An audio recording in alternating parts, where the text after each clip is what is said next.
Hello, everybody. Thank you so much for joining us for today's Aspiring Speakers Lunchtime Lightning Talks.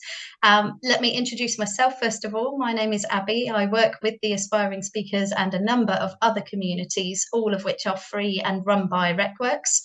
RecWorks are a tech recruitment company with a huge difference. So obviously, as a company, we are always on the lookout for more clients, and some of our best clients have come from community members who recommended RecWorks to their internal talent team. So if you're hiring for a new team or you're working for a company that is, we would love to have a chat with you. And if you want to know more about what we can offer, just ping me a message on Twitter or LinkedIn or Slack. My name is as you see it on the screen, and we really look forward to taking that forward with you. So what's the difference, I hear you ask? Well, also, we really believe that recruitment can be a force for good in the industry beyond just placing people in jobs. We have a particular focus on learning, mentoring, and personal development. If people want to learn and others want to share their knowledge, we are more than happy to connect you through our communities and events like this one today. We see this as giving back to those we've worked with in the past, but also paying it forward to those we hope to work with in the future. As I've already said, we love to give opportunities for people to connect. And if you'd like to know more about any of our other communities, again, please do get in touch with myself or Helen Lewis if you know her, and we can take it from there. For today's Lightning Talks, we have 3, possibly 4 speakers for you. It's a little bit up in the air, but that's okay. We can go with it. So with no further ado, I'm going to hand over to Edirin to kick us off. Over to you.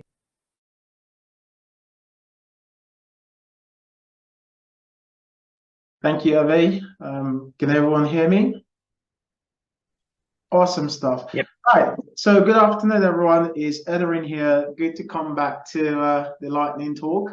It's always brilliant. I enjoy it a lot. And that's why I'm going to talk about a topic today that have to do with enjoyment. I've called it You Do You. I'm sure we've all had that before at some point. Well, so what's the focus of this is really just to present a simple guide for, you know, how you can enjoy your day at work. There's the thing people feel like when Monday's coming, like, oh gosh, it's Monday again, you know, and there's going to be another long week, another Monday and whatnot. But I'm hoping that by the end of this talk, we'll be able to get to the point where you can actually look forward to Mondays. Okay, so for those of you that have attended my talk before, you know I always do this, right? Because I believe it. Every morning I wake up, I tell myself this, that I'm going to make a difference today. And I'd like to invite you to say the same with me if you're able. Should we go for it? Okay, 3, 2, 1. I'm going to make a difference today. Thank you very much. Thank you for saying that with me. And I sincerely hope that that's the case for you. All right. So if you feel like what you see on the screen is like your typical work day, you know, where you feel like you've given so much into the work that you do, but your enjoyment level is really minimal. This is what can lead people to feeling stress in the workplace, or, you know, people just not really having a happy time, and it can affect family life and all that, right? So work becomes pleasure, you know, when people find engagement, when people find meaning in what they do, irrespective of what that thing is, they're able to connect any meaning to it. Having said that, I just want to call it out here that finding meaning does not automatically remove the things happening in the environment, does not remove the pain or whatever. But what I'm advocating here is, you know, finding that meaning gives you authentic happiness in the midst of everything else that is happening. Your happiness starts with you. It was Abraham Lincoln that said, most folks are as happy as they make up their minds to be. So your happiness starts with you, not with anyone else.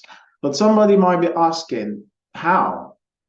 How does that even work? How do I go about, you know, becoming intentional with my happiness? Is that even a thing? Can I be intentional about my happiness? Happiness depends on what is happening around me at the time. How can I be intentional about it?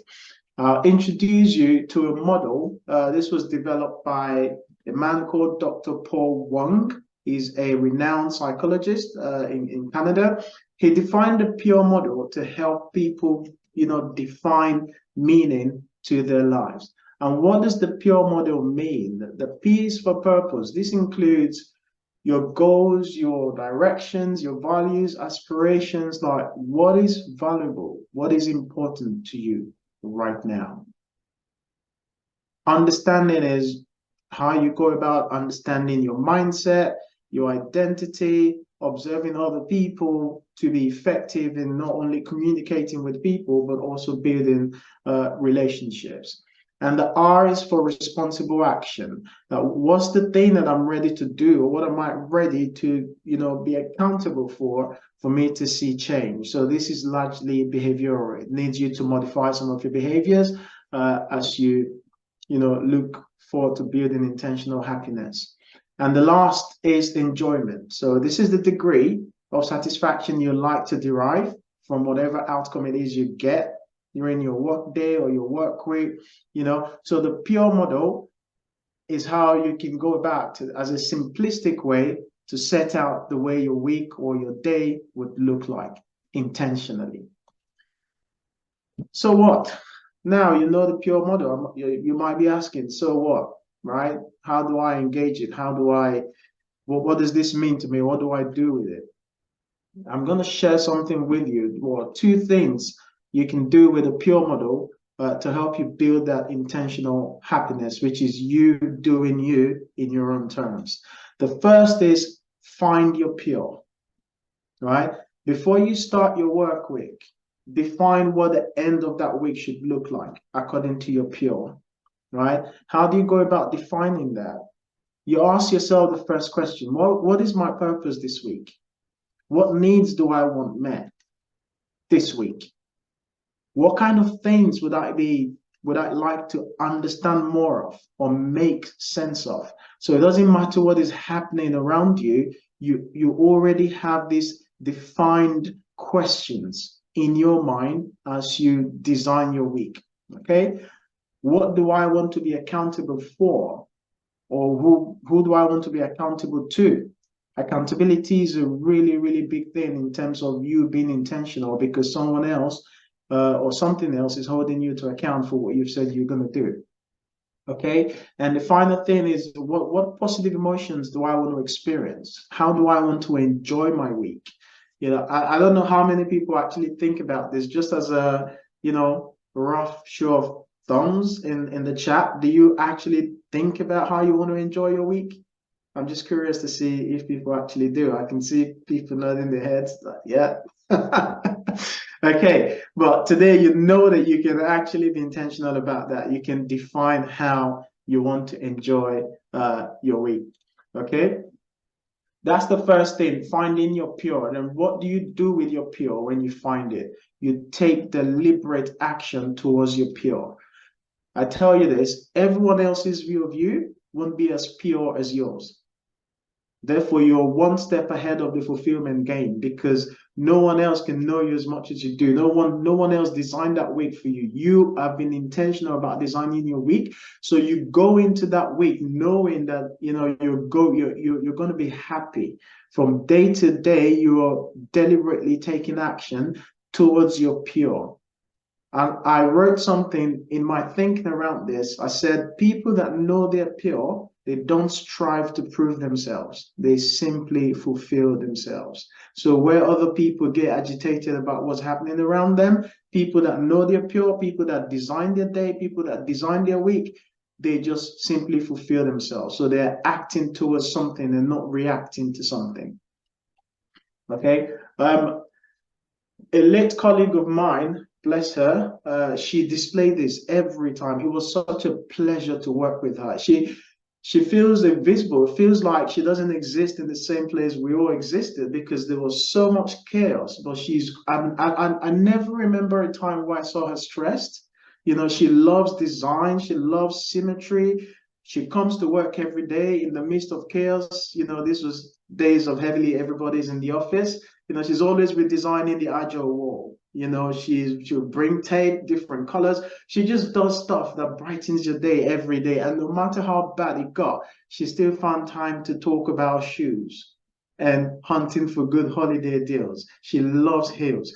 every time you see her smiling and talking about it, she'll be like, okay, well, I love this agile thing. I'm going to learn something about it today. She demonstrated it so much. I mean, she was just a picture I had as I was preparing this talk, right? So that's how people take action towards their pure, right?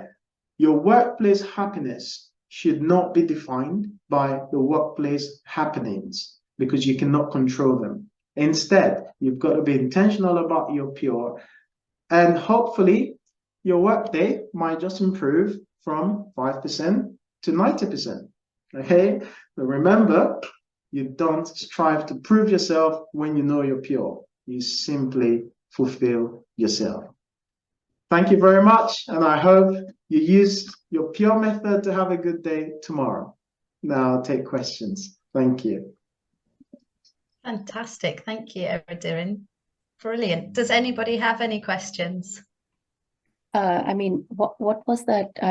You said Dr. Paul Wong. Wong. Is there any books or websites that you'd recommend to read more about this? Yes, I appreciate this is a really condensed and short talk. So you can Google him, Dr. Paul Wong, spelled W-O-N-G.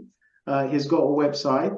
And I also have the reference. I can put it in the chat when we're done. I'll put a link in the chat. Okay. It was a good one, actually. Thank you. Thank you. Thank you. Any other questions? How difficult do you find to put it into practice? That's a really good question. When you start at first, like everything else in life, it just doesn't happen at once. You like, okay, what should my purpose be? What is it that I want to learn, or how do I want to enjoy my week? So at first, it was a bit difficult because in the whole grand scheme of things, it's not very easy to narrow down to 1 week, you know, and say, okay, this is what I want to do. So that was the first challenge I had. But once I started doing it continuously, you know, it started making sense. So I'll give you an example. I'll go into my week saying, okay, this week I really want to focus on how I connect with people. This is my purpose for what I want to do this week, how I connect with people. And I want to enjoy the fruit of the relationship that comes out with it. How do I measure some of those? Do I get people that normally would not reach out to me before reach out, or do I reach out to people more and get responses? And if I'm honest, here is one of the things that got me doing this talk right now, because we had like a LinkedIn group and something, and I just posted there because I wanted to connect more with people. I posted, I was like, oh, what's everyone up to right now? Who's doing a speech? I've got a new speech I want to talk about and stuff. And Anthony was like, hey, Eddie, 15th is coming. So just that singular move brought me here today. That's just a real-time example of what I'm talking about. So if I never reached out, if I never defined what I want to enjoy, you know, that week, or what I want to come out of that week, I wouldn't be having this talk today. I don't know if that answers your question, Jenny. Yeah. Thank you. I've got a bit of a follow-on question, if that's okay. Is the time, Abby? Yeah, go on. Okay. So I can imagine a bit like any habit that to begin with, there'll be easier days and less easy days to kind of put it into practice. What do you say to yourself mentally when you kind of try and don't succeed in doing what you hope to achieve that day? So I have a standing rule that I call micro steps in my head. So whatever it is I want to do, if I'm finding it difficult to do, I look for the smallest thing about that thing that I can do. So let's say I needed to define my pure for this week, and I find that I'm really stuck at P. I could not even move beyond purpose. And for me, that's okay. As far as I pick the one thing in purpose that I want to see, right? I just follow on with that. You find that once you go through that emotional and mental block, other things just start to come to you. It's all about taking action, because action is what leads you to insight. I'm interested to try. Yeah. Thank you. Yeah, Maddie. And I'm here to support. Yeah. Maddie, you've raised your hand. Go for it. Okay, perfect. Hey, Maddie. Hey, Edirin. Hey. So yeah, I do have a question for you, which is, if someone defines they're pure and then through experimentation and putting it into practice, they think this environment that I'm currently in, whether it's a team or a company or something external, isn't actually a place where I can achieve my pure, what would you say to that person? Leave if you can. I think that's one of the benefit, you know, of defining your own, be intentional about your happiness. I know there's several factors that might delay your movement, maybe economic factors and things like that. But when you understand you're pure in such environment, at least you're one step ahead in terms of knowing, okay, I'm going to leave this place and then I know where I want to go next. But that's a really good question. I thought about it. I simply forgot to add it to the slide. But yeah, it helps you, you know, kind of like define toxic environment very quickly. Because most times people don't know until they're seriously into that environment and they find they're you know, very unhappy and it can lead to other things. But Pure helps you find out as quickly as possible. Nice. Thank you. Thank you, Maddie. Good to hear from you. Excellent. It's really nice to see some of you here. It's great. So our next speaker today is Farhad. Over to you. All right, cool. Hopefully, I chose a title that will be blatantly obvious, you know, so no surprises there. Okay, so yeah, I'm just going to talk to what this talk is going to be about. So I just wanted to talk about basically what I'm going through myself, and I just I had to think about this, and I've been kind of doing some self-reflection. So, you know, obviously I got laid off. So I wanted to kind of talk about people, you know, I just wanted to focus this on, you know, anybody, for example, who have no idea that they'd be losing their role, like they hadn't actually planned for it. So it just happened, occurred to them suddenly. And really the impact that I want to drive a short talk is that, you know, just want to acknowledge the loss, give some comfort, and, you know, just, and the confidence, it's not all over, you know, and how I kind of took the steps to move on to. So, you know, you might be somebody like me who lost a job and they had no idea this was coming, you know, or they knew it was going to happen, but when it happened, it's still tough. Or you might be told that you're at risk of redundancy, all the anxiety that's actually coming across you, or you're just tired of it and you want to quit anyways, you know, and you're kind of looking towards to see what is it that you're going to do next. So, you know, I said, let's just begin with my story. So I'm a contractor, and I've been a contractor for the last 10 years. And over that period of time, I've worked with lots of companies, and most of the contracts that I sign up on, they're long-term contracts, 6 months, 12 months, and they normally get renewed. What actually happens is that what's unexpected, I guess you're supposed to kind of know that this might happen, is that when you actually get given notice in the middle of the contract. So, you know, even as a contractor, you feel like, you know, even though you're actually on a contract job, you expect that the minimum term that's been signed up for, that you can actually get through to the end of it. And so the very first time this actually happened to me, you know, I was at you know, at Credit Suisse. I think spent about 4 years or so over there, and then I was told that there won't be any more budget, so I had enough notice to find another role, and I found a role, and you know, went to and I took this role at HSBC through a consultancy, and I was given a 12-month contract, and this was around sort of November, December time, and when I kind of joined the team. In sort of December, I was just given my notice, and I just couldn't understand what actually happened, because obviously, if I was being given a 12-month contract, I was expecting for it to follow through until the, you know, at least a few more months than just a couple of months, basically. And it was kind of the worst time to be off, because in December, usually you've got holidays and people just don't come, hiring doesn't start until like January, February.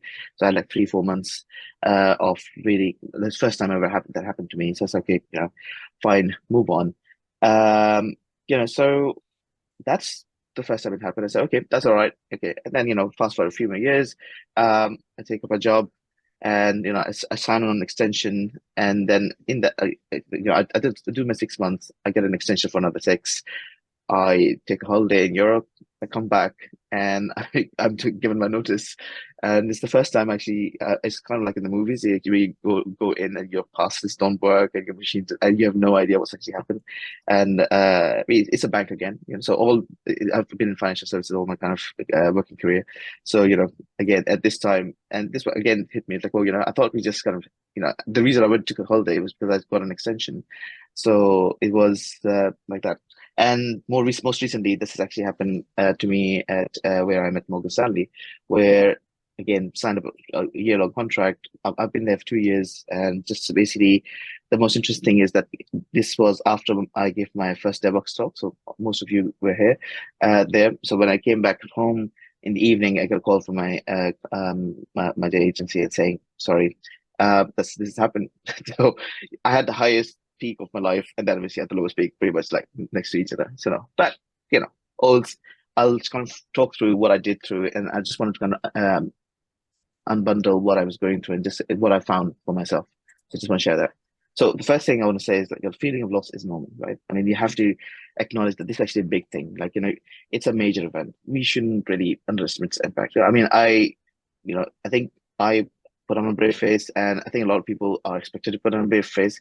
I've got a family, but it's actually you are feeling vulnerable, so that's something to be acknowledged. And the thing for me particularly, losing job the nth time doesn't lessen the impact. So every single time it happens, this actually I go through this thing. But the main thing I thought was that actually got to me was, I think it's the reason I was trying to understand what I felt, and I felt the reason I felt this loss was because of my identity loss, because you are your job, or were your job, because when you kind of go your physical place of work and the company you name, it matters, because when you introduce yourself to people, oh, I work for this blah, like, I'm software engineer and I work at Google, for example, right, or whatever, that is part of your identity, and that actually is, and when you're suddenly let go, that's no longer that, and it's a void, right? So you need to kind of understand, well, that's actually what's happened.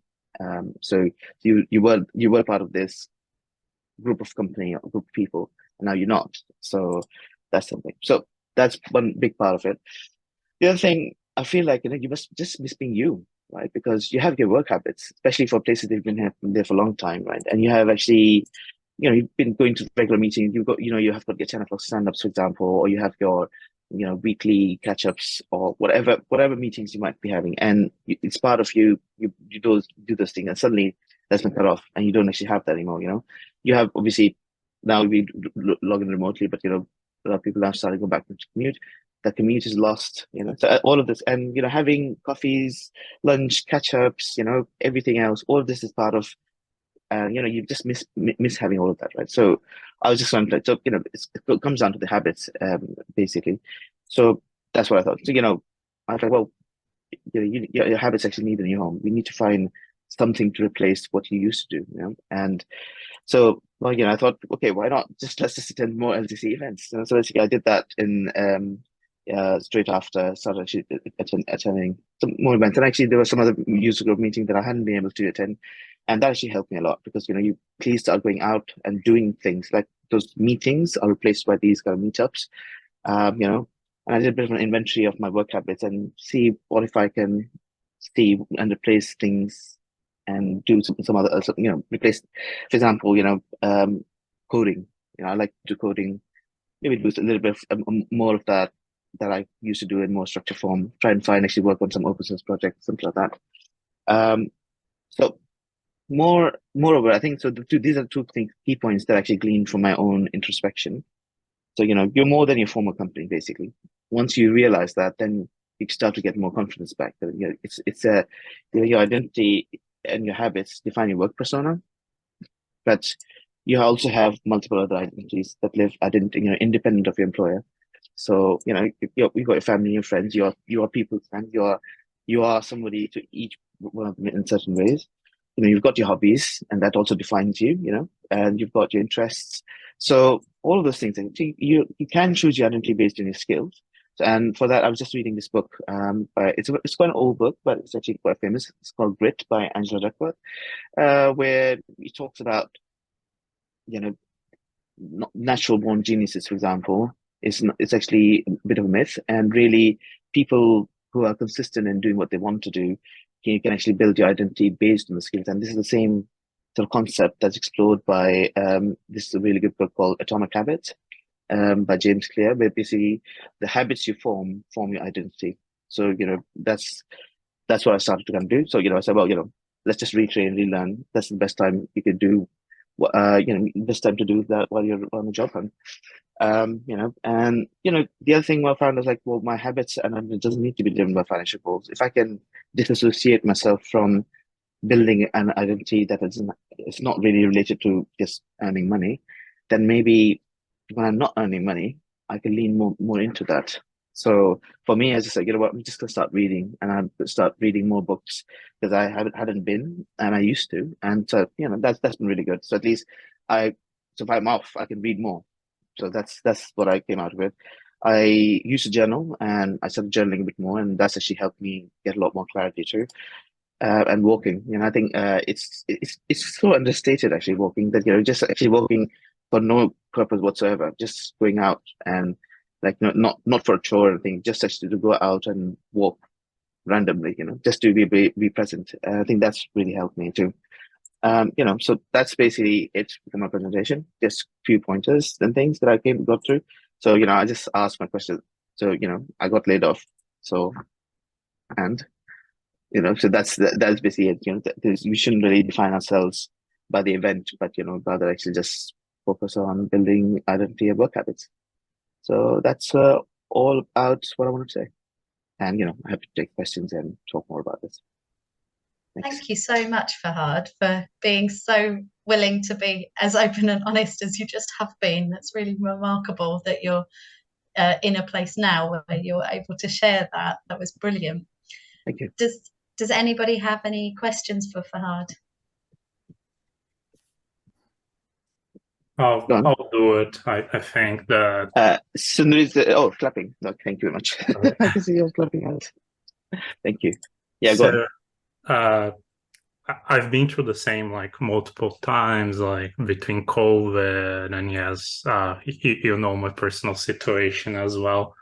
One thing is, I feel that when we are unemployed, we have so much opportunity, and sometimes we put a lot of pressure on ourselves because it starts with, I will walk, I will stay with my family, I will read, and then it's, why haven't I read 10 books? Why haven't I spent more time? And I know that it sounds awful, but after like, I was unemployed for 4 months, like time absolutely flies when you have like all of these goals other than work. For some reason, working 8 to 10 hours a day make your life go slower. don't ask me. So basically, how do I put this other question? In terms of like life experience, assuming that you have 1 month or 2 months or whatever long it is, what would you like to take? What is your milestone of like those months that you intend to invest on yourself?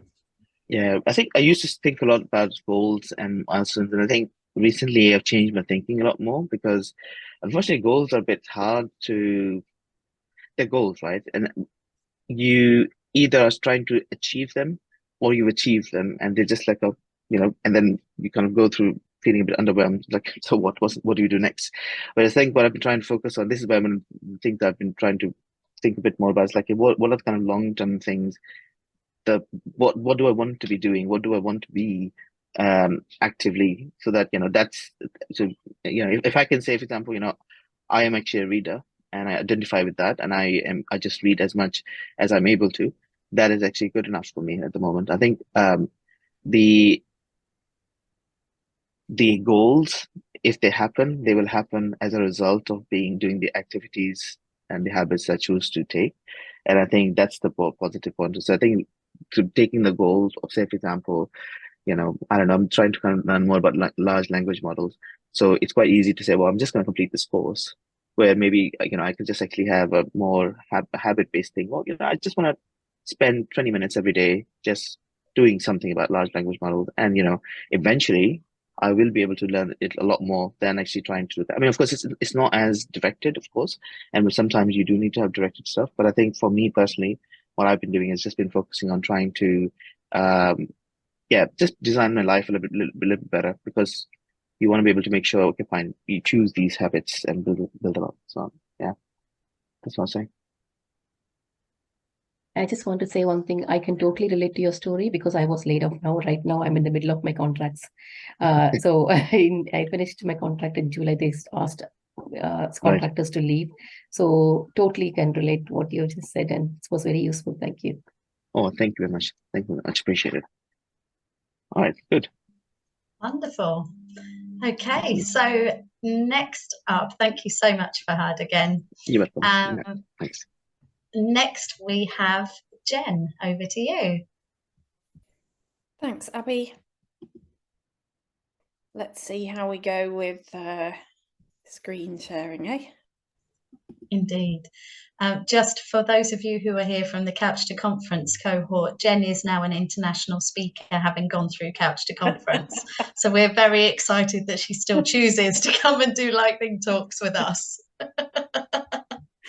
That makes it not sound you, far Jen more Wallace, grand other than Jen. it actually was. Makes it sound far more grand than the 4 a.m. slog to Luton Airport to get there and back in a day. Okay, can you see my screen okay? Perfect. So thanks everyone for your time for the next few minutes. We're going to look at life skills for tech thrills, unlocking your untapped superpowers. For those of you that I've not met, I'm Jen Bauer. I'm a country lead for Persistent Systems, and a big part of my role is building successful and diverse teams and helping the people in those teams to see what makes each of them special.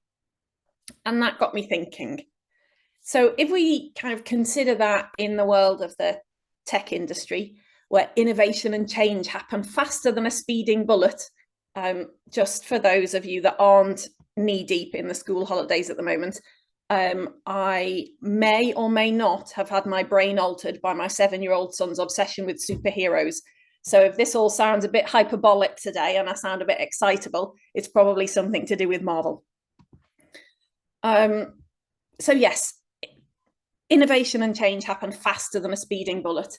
And do you know what? You've each got some undervalued superpowers that I'm certain can give you a competitive edge in this dynamic realm. I told you, didn't I? I told you, I've been influenced.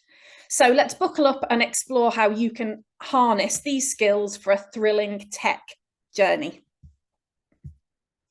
Imagine a world where your career isn't just any old 9-to-5 job, but an exhilarating adventure filled with change, innovation, and opportunity. That is the world of tech, actually. And I do feel very fortunate to be part of it, but that's not what today is about.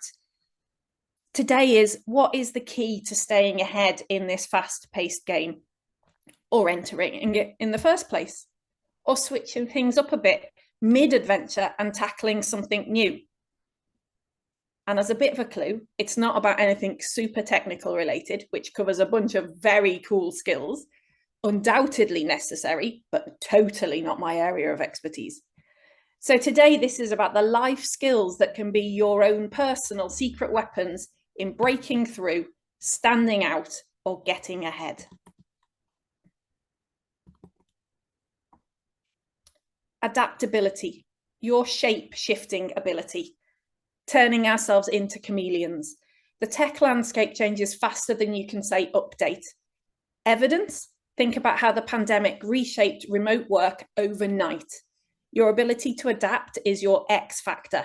And if you don't believe me, look at companies like Nokia, who missed the smartphone trend due to a lack of adaptability. Embrace change, be open to learning new tools, and you'll thrive. Collaboration, the Avengers Initiative. Even I wanted to be part of the Avengers. Ever heard of a successful tech project done in isolation? Nope, me neither. Evidence this time? the rise of open source projects like Linux, like GitHub, and their impact on collaboration. Your network is your power grid. Collaborate, bounce off each other, and watch the innovation skyrocket. Communication, more than tech speak. It's super cool to know the secret language that binds us all together with our close peers. And there's a few, there are nuances to that depending on where exactly your niche is in the tech industry. And it definitely has its place. But can you explain complex ideas to non-tech folks? For example, Steve Jobs' ability to communicate Apple's vision to the masses was a real success factor for him.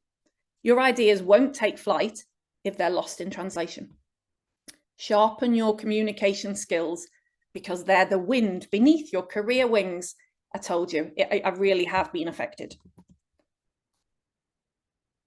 Problem solving, your utility belt. I really, really wanted a graphic of a superhero with a utility belt, but I couldn't find one, so we've had to have tools. This industry is all about solving puzzles, solving problems, finding the solution. And your problem-solving skills are your utility belt. We can use Google for evidence this time. They spend approximately 20% of their total company time fostering innovative solutions. The bigger the challenge, the more heroic your journey. And embrace problems because they're your stepping stones to greatness. And also they gave me a really great international conference speech idea. So I've got a whole hour to talk about problems if ever you want to. Emotional intelligence. This is my son's favorite. He's always trying to get into stealth mode around the house. It usually involves trying to get biscuits without me noticing. But whilst that's a valuable skill in the workplace, what I'm talking about here is emotional intelligence. Because what you can do then is you can see things that aren't written and you can hear things that aren't said. And look at leaders like Satya Nadella emphasizing empathy at Microsoft. Tech it's not just machines, it's people. And when you understand emotions and you build relationships, you can really watch your influence and your career soar.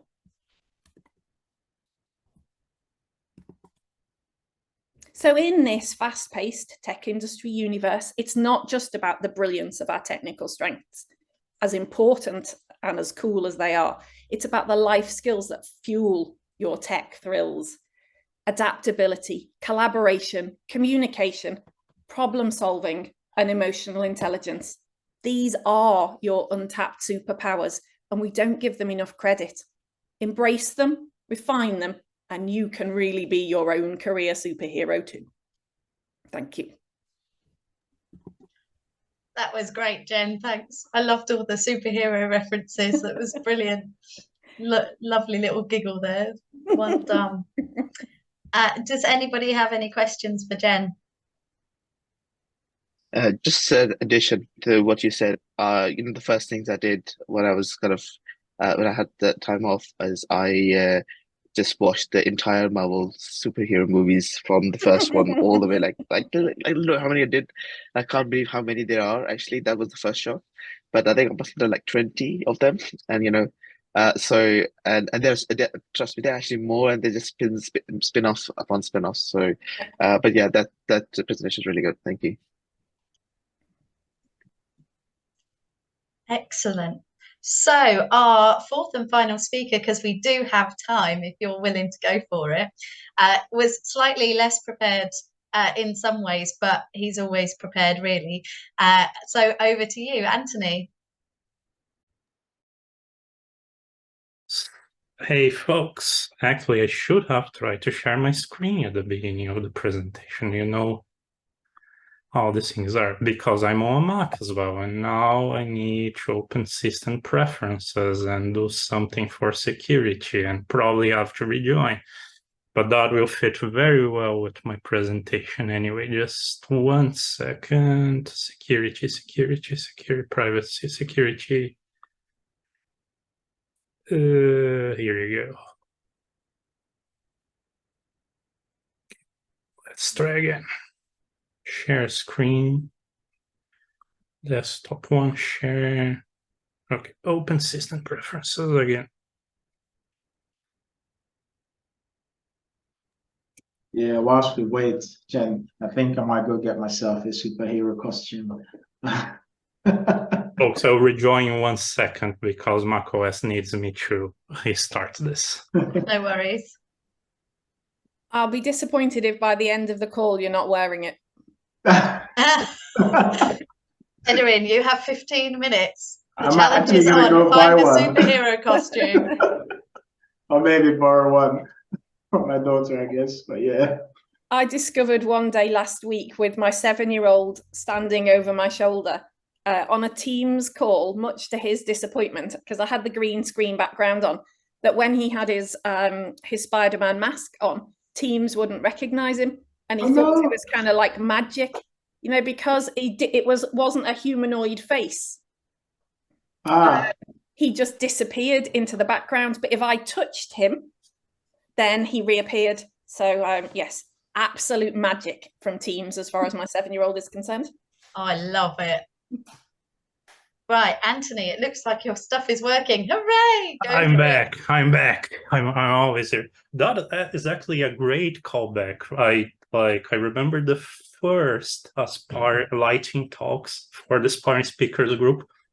I was talking about ASDF to organize our environments, and I was on an OpenSUSE machine, on Linux machine, and for the first 3 minutes of my presentation, I was just sharing my desktop and my background because the slides were on another virtual screen, and we figured out, and it still works. So yeah, lessons learned from this group for me. So, all right, my name is Anthony, and you all know me, so not going to that. I'm going to talk about using ChatGPT to do everything for you, because those slides that you're looking at right now didn't exist 1 hour ago, and I had no idea that I was going to give a talk 1 hour ago, and here we are again. So have any of you watched Oppenheimer, the movie? Nobody? I'll be watching it today, so really But don't excited. spoil it, Anthony. Okay, I won't spoil it. The only thing is I'm going to use the same artistic, how can I say, if I can find it, so stop video setting. Oh yeah, video filter, here you go. Close video filter. Okay, so I use an artistic stylus. So ChatGPT will always be in black and white. I have and I will be always in color, right? So let's read those slides, and actually we're going to be reading those together. So I'm going to be talking about unleashing your creativity with ChatGPT for slide creation, a journey from clever prompts to automate PowerPointed magic, right? Or spoilers. And it didn't work out already. Oh, I like to call it Old Man Yells at ChatGPT. That's my presentation, right? So welcome. Today we're going to explore the magic of using ChatGPT to create dynamic slide decks. Buckle up for a journey that's as entertaining as a roller coaster ride. I should be on black and white. Now I am. So meet ChatGPT, your creative partner. With language prowess, problem-solving skills, and digital magic, ChatGPT spins thoughts into gold. So this is the important part. How do you make ChatGPT create your PowerPoint presentations for you? And I know there are better tools. I just wanted to do that because I thought it was a funny thing to do. So crafting a stunning slide deck is an art. The journey involves crafting the perfect prompt, And I don't believe in prompt engineer, but it was useful to me in this specific case, and I'm going to show you what I meant. Then guiding ChatGPT responses. That's the yelling part of ChatGPT and debugging, and I probably should have just written the slides myself. And automating PowerPoint with VBA, which is the nice trick. It's time consuming, but once you finally get it, it's magic. So let's go. Crafting the perfect prompt. The idea is, and I'm not black and white anymore, you have to play, kind of give some context to ChatGPT. So context and what you want to do. And you really, really need to treat it kind of like a child. So if you want to, it's to like add some humor and do transactions or animations, you have to actually specify exactly what you need. And that's like product management, and that isn't easy, and that's one of the reasons why I don't think that my job is in any danger at the moment. So to illustrate what I mean, let's go to ChatGPT, and that's how my journey started. Me as a senior lead architect, which is my title now, wants to basically create a chat about how I want to create a slide deck about how to use ChatGPT to create your slide decks, just to be completely meta. And I asked him to create the entire outline, basically showing the process, talking all the way to like creating VBA code. And I also told them to be humorous and like try to do something that is not completely dull, right? And it did exactly that. It created an outline with the presentation that I'm using and you are looking for at the moment. And I say, great, so job done, right? So, okay, go ahead and spit out the VBA code to create those slides and presentations for me. And he gave me something. He gave me this thing over here. So back to my presentation. Next point is, okay, let's use that code, right? How do I do that? So open PowerPoint. If you're on Windows, it may be a little bit different, but let me close that thing over here. So this is another slide that I was using a few days ago, but you have macros here. You can create my macro, and here you go. You can just paste code here. You don't have to have anything else installed. This is just VBA, right? So coming back, I copy this and paste it here, call it my macro, just so that I don't have to rename the module. Press play, and error. So PPT bullet symbol doesn't exist. ChatGPT hallucinated this whole thing, right? And that's where we get to the old man yells at ChatGPT for a long, long time. So I told him, first thing, he didn't actually didn't add all the content of the outline. He just made a summary. And I say, okay, go and add all of the content that you created for me, right? And that error was about paragraphs.add. This is no longer valid VBA. So I told ChatGPT, remove those lines. But instead of removing those lines, as I asked him to, he basically replaced it with some line breaks and some things that also didn't work. So I clarified. I didn't mean to replace. I really meant just remove those lines with those instructions, and he did exactly that. And that at that point, it created a first. I'll actually copy and paste this. It created a first presentation, which is not here. It's here. I'll just rename it my macro.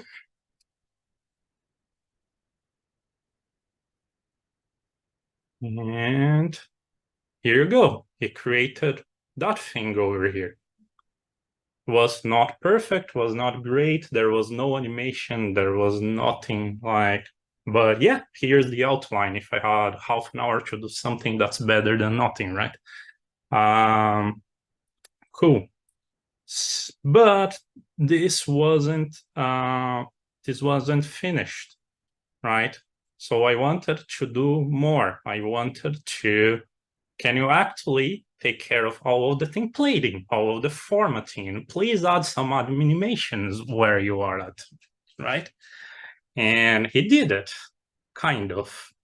First thing, he forgot that I told him not to remove the content of the slide. So again, I had to go and clarify, do this for every slide. And like, I was already getting angry at ChatGPT at this stage.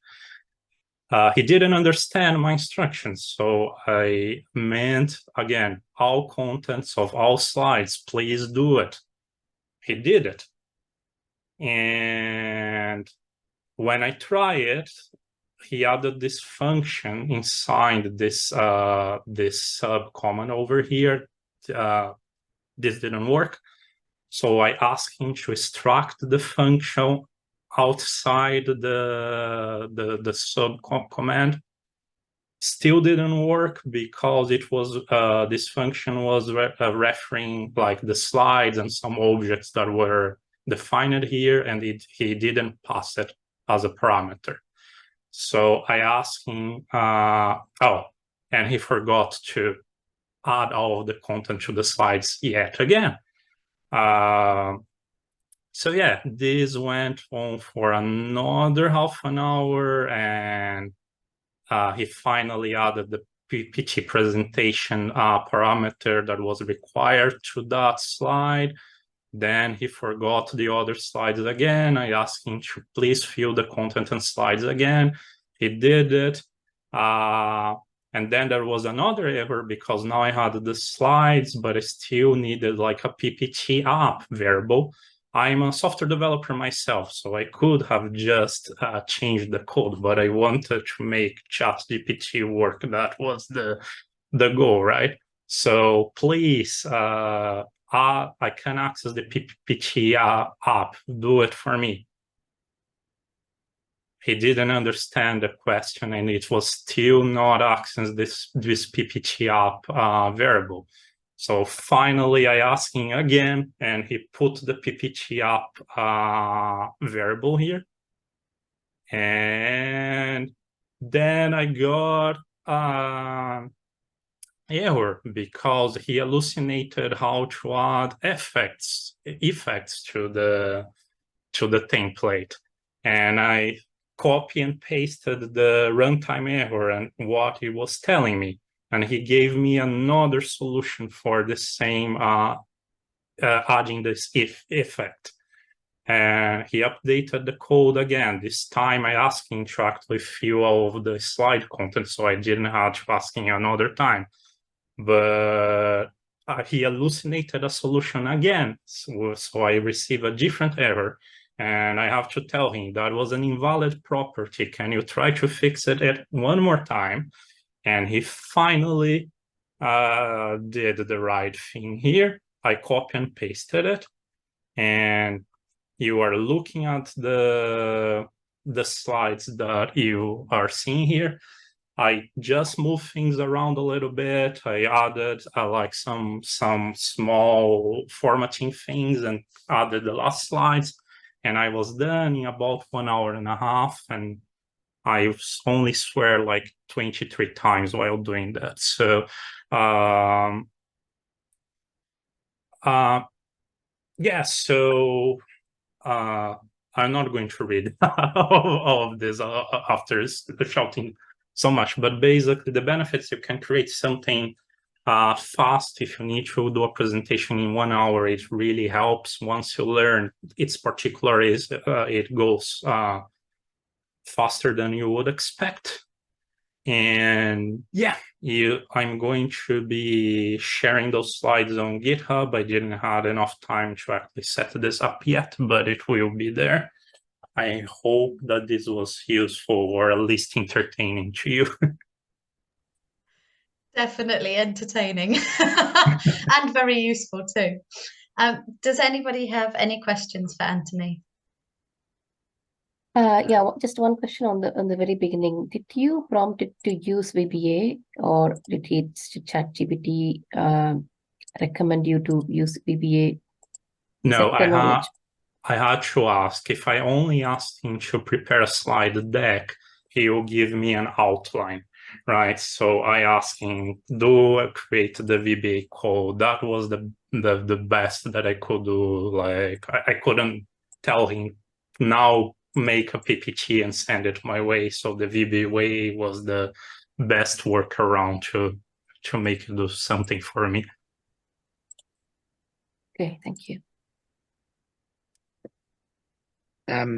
So I've got the premium version of the ChatGPT, and I realized the paid model, the GPT-4 model, seems to be a bit more sensible in terms of like when you're kind of working with it. So it'd be interesting to see how this exercise fares if you're using GPT-4 versus GPT 3.5. Yeah. Also something that, yeah, sorry, go on. I assume that it has like, I know that it can remember like more context, so hopefully it will remember when I tell him to please add all of the slides, it will remember. And another thing that happened is that ChatGPT, in the middle of the way, he failed many times, and I had to click regenerate it because it's the free version. So that's one more annoyance that you have to go through. Yeah, It's still impressive anyway for a free tool. No, absolutely. I think it's just going to leaps and bounds of what you can do. I mean, but yeah, it's definitely interesting. I was trying to do the same thing, but I just couldn't find how do you kind of go into create the actual physical stuff. So obviously, coding is the answer. I think I was trying to get the slide decks done, and it generated like I did like a Google slide deck thing, and it created like an HTML page with the slides instead of actually using that. I think whatever the HTML format it uses. So, but yeah, I guess it's another way of looking at it. So thank you for sharing. It's useful. Yeah. Any other questions for Anthony before I draw us to a close? I will take that as a no. So all that is left for me to say is thank you so much, Edarin, Fahad, Jen and Anthony for sharing with us today. It's been really interesting to hear all your different talks and the different things you've had to say. And thanks for answering lots of questions that were bounded at you as well. Thank you, everybody who's joined us. And if you're watching online, I hope you've enjoyed the talks as well. If you're watching the recording, that is. And we look forward to seeing you at our next Aspiring Speakers event, which I believe is next month. We're planning it. Yeah, I think it will be if you can do it, it's the 5th. Like I have to talk with Carly on this one, but yeah. So sometime next month we will be putting a notice out. So have a look and come and join us then, and we'd love to see you again. Thanks. Have a great afternoon.